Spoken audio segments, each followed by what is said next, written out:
बर' हारिनि राव हारिमु फोथांनानै लाखिनो थाखाय फरायसाफोरखौ सोलोंथाइ फारसे गोख्रों खालामनो थाखाय मागुरमारि गामिनि गामि आफाद आरो लाइमोन आफादनि बानजायनायाव खुंगा ब्रैथिसे काति माइनाव फोरबोखौ मागुरमारि बाथौ थानसालि गेलेग्रा फोथाराव साननैनि मेहेरगोनां हाबाफारिजों गाजा गोमजायै फालिदों। हाबाफारि बायदियै दिनैनि सेथि सानाव दरखं बेखेवना होयो मागुरमारि गामिनि गामि आफादनि आफादगिरि मन'राम दैमारी। गेलेमु आयदाखौनो बेखेवना होयो मागुरमारि गामिनि लाइमोन आफादनि आफादगिरि बिमाल बसुमतारी। दिनै हाबाफारिनि गेलेमु बादायनायाव होयो खारनाय बादायलायनाय, गोलाव आरो गोजौ बारनाय बादायलायनाय, दाउला सौलायनाय, थालिर बिफां गाखोनाय, दिरुं बोलायनाय, गोबां बायदि बायदि हाबाफारिजों लोब्बा लानानै ब्रैथिसे काति माइनाव फोरबोखौ मागुरमारि गामिनि गामि आफादनि आफाद आरो लाइमोन आफादनि बानजायनायाव गाजा गोमजायै फालिनाय जादों। दिनैनि थुनलाइयारि बादायलायनाय हाबाफारिखौनो बेखेवना होयो मागुरमारि गामिनि गामि आफादनि बोसोनगिरि समर बर'। दिनैनि थुनलाइयारि बादायलायनायाव मेहेरगोनाङै खन्थाइ आवरायनाय, मिथिखायै बुंनाय, गाव सुजुनाय खन्थाइ आवरायनाय बायदि बायदि हाबाफारिजों दिनै हाबाफारिखौ गाजा गोमजायै मावफुंनाय जायो। 2023 मायथाइनि आसिन दाननि जोबथा अक्ट' अदेबानि अक्ट'बर दाननि 14 अक्ट' जानाखि आसिन दाननि जोबथा अक्ट' बेखौ काति फोरबो हिसाबै जों गोदो गोदायनिफ्रायनो बेखौ काति फोरबो हिसाबै फालिबोनाय जादों आरो बेजोंनो जों लोब्बा लाखिनानै मागुरमारि गागि आफाद आरो लाइमोन आफादनि बानजायनायाव जोङो दिनैनि 3 बोसोरसोनि सिगांनिफ्रायनो जों बेखौ काति फोरबो हिसाबै खुंबोफानाय जादों। देग्लाय जों बेखौ ब्रैथि से काति माइनाव फोरबो हिसाबै जोङो बेखौ फालिनाय जादों। जों बे फालिनायाव जोंनि गोदोनि जोंनि माखासे ट्रेडिशनेल जिथुनिखि गेलेनाय बादायलायनायजों लोगोसे थुनलाइयारि आरो माखासे हारिमु बादायलायनायजों हाबाफारि लानाय जादों। बे हाबाफारिखौ लानायनि जोंनि गुबै ओंथिया बेनो जोंनि गामियाव थानाय उन्दै उन्दै फरायफुबाय थानाय गथ'फोरजों लोगोसे जोंनि गामिनि गासै रायजो राजा बा आइजो माहारिनिफ्राय लानानै गोसो गुदुं जोंनि बादायारि बिथांमोनखौ जों बे बादायलायनायाव बादायहोनानै थुलुंगा होनाय, जाहाथे जोंनि उन्दै उन्दै फरायफुबाय थानाय फरायसाफ्रा जोंनि बे गामियारि बादायलायनायनि गेजेराव गाव गावनि रोंगौथिखौ दिन्थिनानै देरहासार जानायजों इयुनाव ओनसोलनि बादायलायनाय बा जिल्लानि बादायलायनाय बा रायजोनि साफा साफा बादायारि महरै गावखौ फसंथानो हायो, लोगोसे गावबा गावनि लाइफ केरियार दानायाव हेफाजाब होयो। बेखौनो जों मिजिंजों बेबायदि फोरबोखौ खुंबोफानाय जादों। जोबनायाव दासिम जोंनि बायजोआरि माखासे गेलेनाय बादायलायनाय खारनायनिफ्राय लानानै बारनायनिफ्राय लानानै थालिर बिफां गाखोनाय, बिनिफ्राय मिउजिक चेयार, बिजियाव खुन्दुं सोनाय, काबादि बेफोर जानानै थांबाय आरो माखासे आद्रा दंबायो। थुनलाइयारि बादायलायनायाव जों खन्थाइ आवरायनाय बादायलायनाय, मोसानाय, मेथाइ खननाय बेफोरखौ लानाय जागोन। बे जोंनि बे हाबाफारिया गाबोनहालागै सोलिगोन। गाबोन मोनानि जोबनायथिं जों बान्था राननायजों लोगोसे मोनायावबो जों हारिमु बिफान खुंनो थाखाय आखायाव लादों।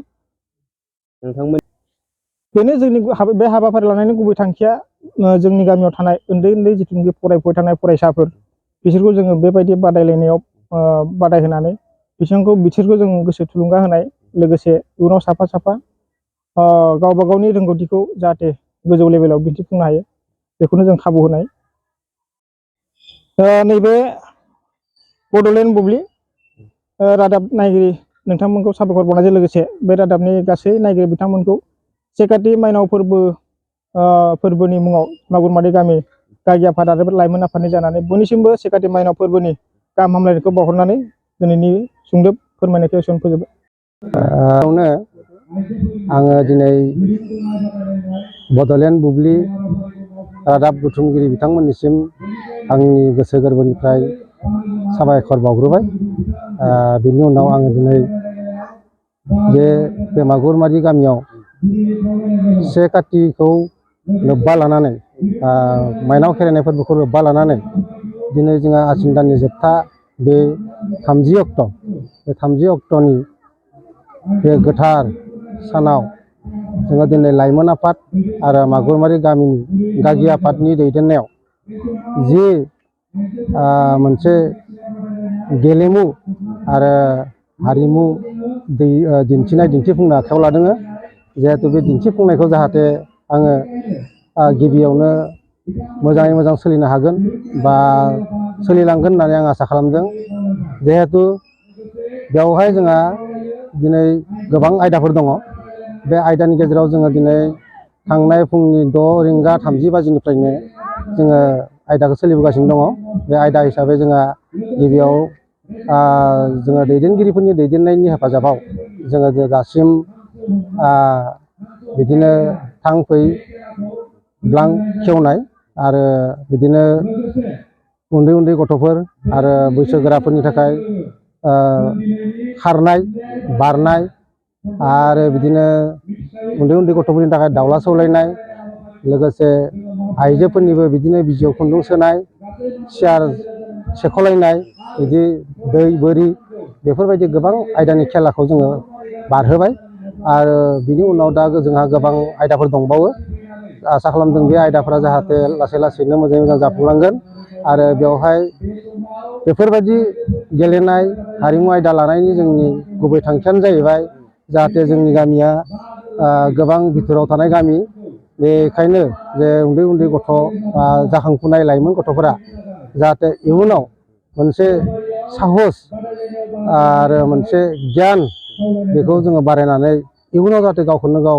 गोजौ थाखोआव दैदेनलांनो हायो गावखौनो बेखौनो आसा खालामनानै जोङो दिनै बे जोंनि बे जिहेथु बादायलायनाय आयदा थुनलाइयारि आरो हारिमु बेखौ जोङो दिनै लानाय जादों आरो बेखौ जोङो गाबोन से खाथि माइनाव खेराइनाय फोरबो जागोन बेवहाय जोङो से खाथि माइनाव खेराइनायनि हाबाफारिया जोबखांनाय लोगो लोगोनो मोनाबिलियाव जोंहा मोनसे आयदा दाना लादों बे आयदा हिसाबै जोङो बान्था राननाय आरो हारिमु बिलिफां आयदा थागोन बे आयदायाव जोङो दा गामिनि गासैबो रायजो राजा माइनाव हान्जा बोराइ बेन्थ' गथ' गथाय गासैबो मदद होदों आरो मदद होनाय हिसाबै जोंनि खामानिया मोजाङै जाफुंलांगोन आं दा जोबथानायाव बे जोंहा आफा बोराइ बाथौनाव आङो जे बोर बान्सा बिदों जाहाथे जोंनि बे गासैबो मावफुंनो लानाय आयदाफ्रा मोजाङै मोजां जाफुंलांथों बेखौनो आङो हास्थायनानै आंनि बुंनायखौ एसेयावनो दोनथ'बाय। बङाइगाव सापागुरि र'डआव थानाय मेगना हुन्डाइ श'रुमा लानानै फैदों नोंथांमोननि सेराव फुजानि स्पेशेल अफार। ग्रेन्ड i10, नियस, i20, एन-लाइन, अरा, भेरना, आल्काजार बेफोर समायना गारिफोर फुजानि स्पेशेल अफारा फैगौ 30 सेप्तेम्बरसिम थागोन। 50,000सिम गारि लानानै गारि अफार नोंथाङा मोनफुंनो हागोन। अब्ला मानोथो गोबाव खालामनो थाबैनो नोंथाङा बङाइगाव सापागुरि र'ड एबा लामा सेराव थानाय मेगना हुन्डाइ श'रुमाव नोंथांनि फसायनाय गारिखौ लाहैदो। गोबां मिथिनो थाखाय नैबे जानबुं नाम्बार 9101093856 8011827497 700279673 70026948111 आव खौरां लाहर। मेगना हुन्डाइ श'रुम बङाइगाव सापागुरि र'ड।